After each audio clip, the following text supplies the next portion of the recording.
এই বছর আমাদের তৃতীয় জামাই ষষ্ঠী, মানে শুভমের তৃতীয় জামাই ষষ্ঠী। তো চলে গেছিলাম আমরা রেডি হয়ে বাড়িতে। যেহেতু আমরা বাইকে করে যাচ্ছি তার জন্য আমাদের শাড়ি পরে যাওয়াই হয় না।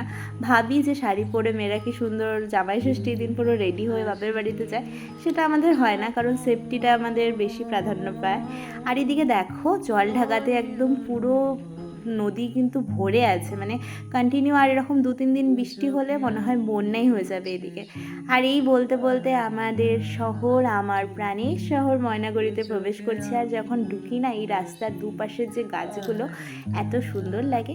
তারপর যথারীতি বাজারে মিষ্টি নিয়ে যাওয়া, মিষ্টি ফল এসব নিয়ে সোজা চলে এলাম বাড়িতে। আর বাড়িতে গিয়ে দেখি মা সমস্ত কিছু আয়োজন করে রেখেছে। মার প্রায় রান্নাও মোটামুটি কমপ্লিটের দিকেও হয়ে গেছে। তারপর ফটাফট বসে পড়েছি, কারণ মা এই আমাদের যতক্ষণ না জল না দেয় ততক্ষণ মা না খেয়ে থাকে। তার জন্য ভেবেছিলাম যে রেডি হব, কিন্তু না, মায়ের দিকে তাকিয়ে ফটাফট আমরা বসে গেছিলাম যে মা আগে জল দিয়ে দাও, সুতো বেঁধে দাও, তারপর তো যথারীতি এখানে মা সমস্ত কিছু নিয়মকানুনগুলো করছিল।